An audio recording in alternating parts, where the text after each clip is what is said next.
경험자의 얘기를 좀 들어봤고 캠프의 분위기는 어떻습니까? 어제 결과를 받아들이는 각 캠프에.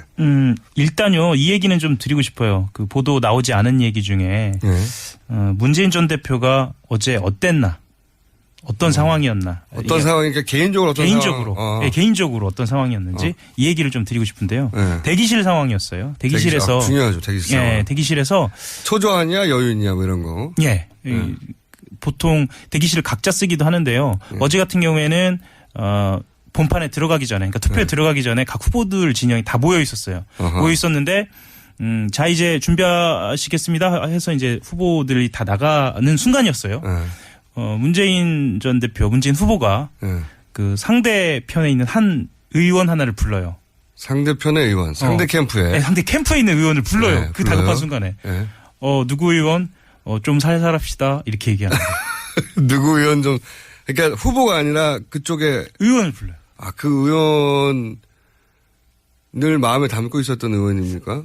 마음에 담고 있었다기보다는 본인이 생각하기에 어떤 그 갈등이 격화되는데. 네. 대결이 격화되는데 그 의원의 역할이 있다고 생각한 건가요? 결론부터 말씀드리자면요. 네. 그 분위기가 진짜 좀 살살하자. 이런 분위기가 아니고요. 네. 좀 살살합시다. 아니, 뭐, 물론 농담처럼 그렇죠. 했겠죠. 그러니까 가서 뭐 뺨을 때렸겠으면 어떡하겠습니까, 지금.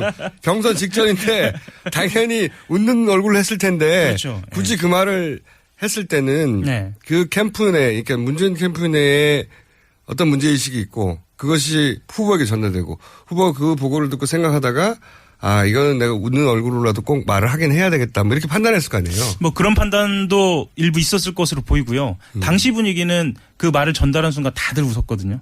다들 웃었고. 웃었겠죠, 그 안에서는. 그렇죠. 서로 알고 있다는 거 아닙니까, 뭔가. 그렇죠. 예. 네. 그리고 그 상대 의원을 아주 정확하게 겨냥을 했죠. 문재인 대표.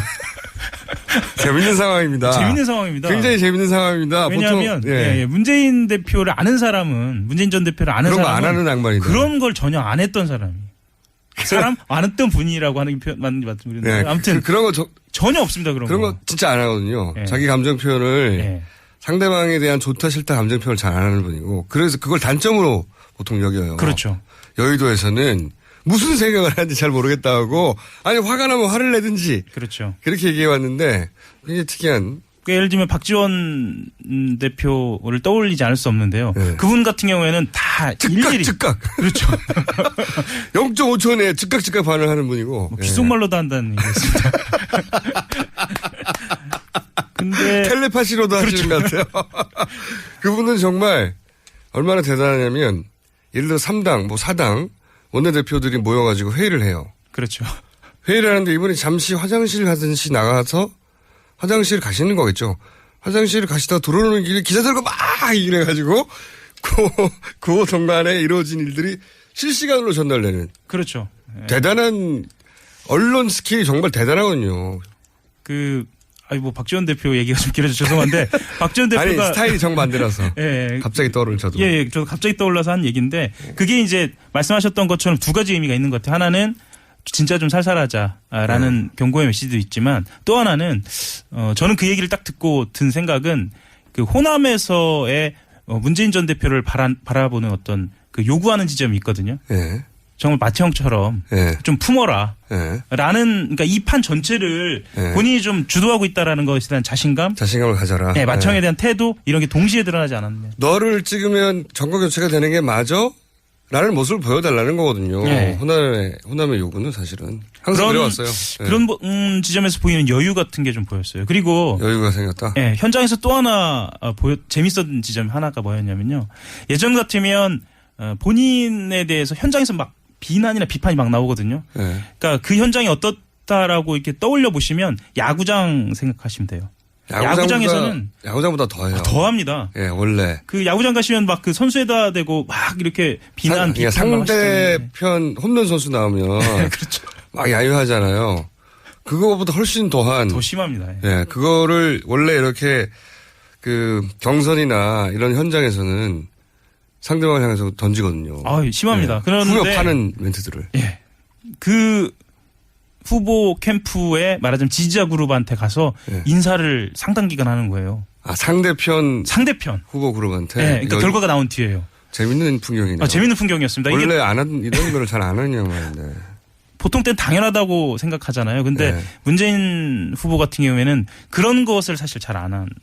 뭐 스킨십이 약하다는 게 이분에 대한 그 여의도의 일반적인 평가였어요. 네. 그런데 단점도 되고 장점도 되는데 어쨌든 대중 정치를 하는데 스킨십이 약하다는 거는 단점이죠. 그러니까 스킨십이 약하다는 표현은 다르게 표현하자면 선긋기를 분명하게 한다는 거거든요. 그렇다면 민정수석이나 비서실장으로는 분명히 정확하고 아주 좋은 태도였는데 사실 그게 부족하다고 했는데 어제 본 태도로 봤을 때는 저는 그 뒷배경을 듣고 깜짝 놀랐습니다. 색다른 반응이네요. 네. 여유가 생겼나 봐요. 뭐 대중 정치인으로서 조금 눈을 뜨나요? 네. 그러면은 다른 후보들의 그 대기실에서의 요 다른 숫자는 우리가 다 알고. 네, 그렇죠. 대기실에서 다른 후보들의 반응은 어떻습니까?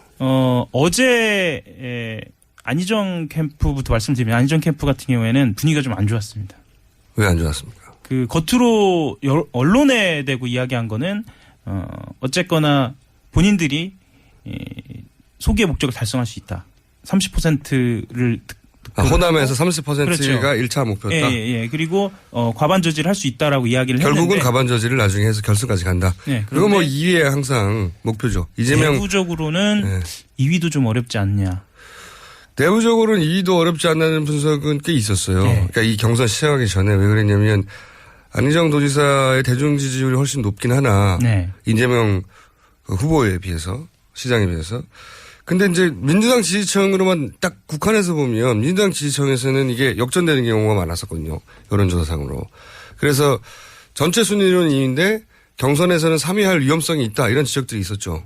그리고 현장에서 좀 보면 이런 이야기들이 많이 돌았어요. 그 안철수 전 대표가 실제로 경선에서 흥행도 성공하고 네. 지지율도 본인이 생각했던 것보다 더 나오면서 지지율은 그거 정도 나와야 되는데 저는 그렇습니다. 좀 작게 나왔다고 생각하는데 자꾸 지지율이 대박이라는데 네. 안철수 후보의 대중 지지율 그러니까 대선 후보 지지율로 보자면 10% 그러니까 그 전체로 보면 네. 박주선 후보에 비해서는 100% 높은 거고요.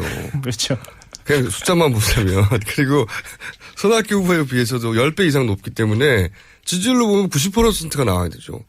근데 왜 그걸 자꾸 압도적이라고 그러는지 전 잘 이해가 안 가요. 객관적 수치상으로 압도적은 아닌데. 박지원 대표가 또 압도적이라고. 박지원 대표의 그 대언론 스킬이 여기서 한번 또 한 번 늘어나는. 다시 한번 주목해줘야. 압도적 아니거든요. 근데 압도적이라고 말하니까 자꾸 압도적인가 보다라고 받아들이게 되는.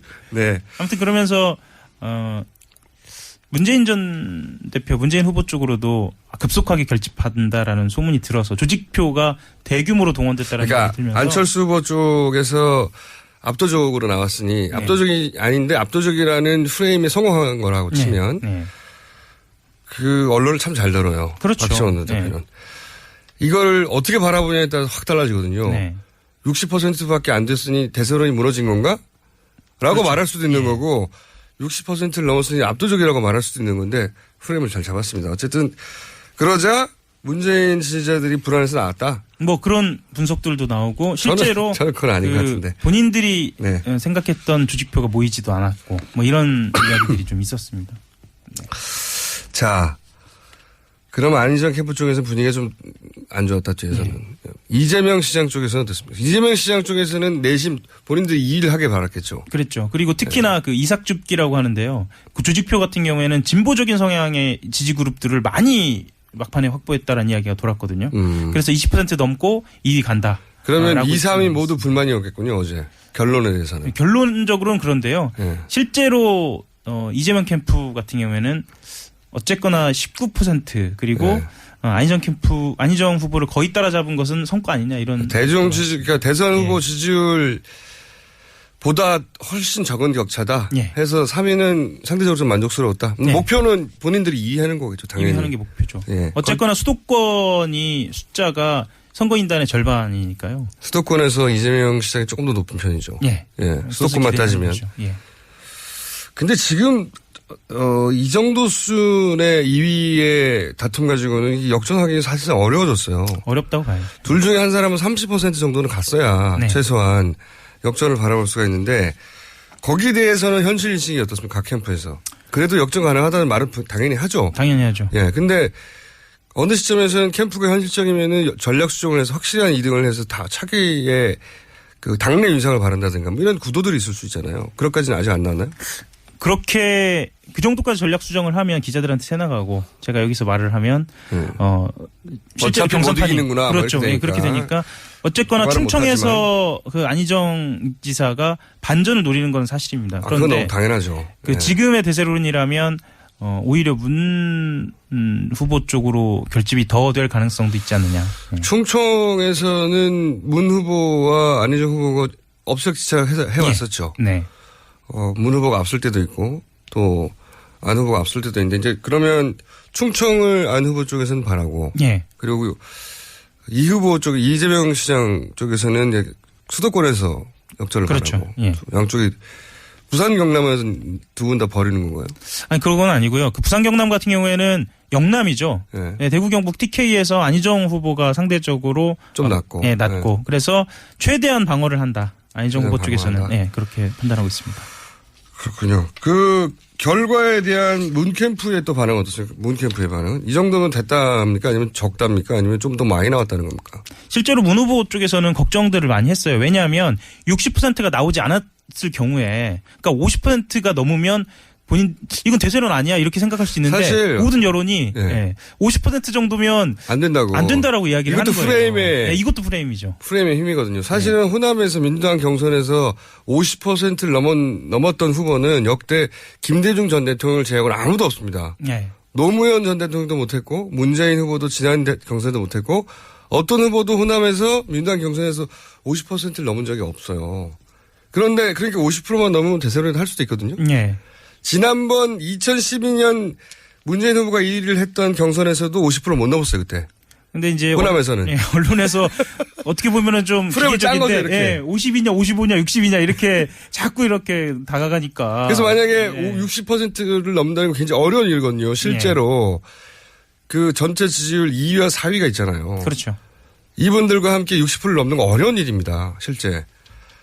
그런데 60%를 못 넣으면 대세가 아니라고 프레임을 짜버리니까 이것도 누가 짠 프레임인지 모르겠지만 상대편이 짰겠죠. 훌륭한 프레임이었어요. 넘어버렸네요. 안희정 지사 쪽에서 짠 프레임 중엔 가장 잘 짠 프레임이죠. 실패했지만. 지금까지 한겨레 신문의 하영 기자였습니다. 감사합니다.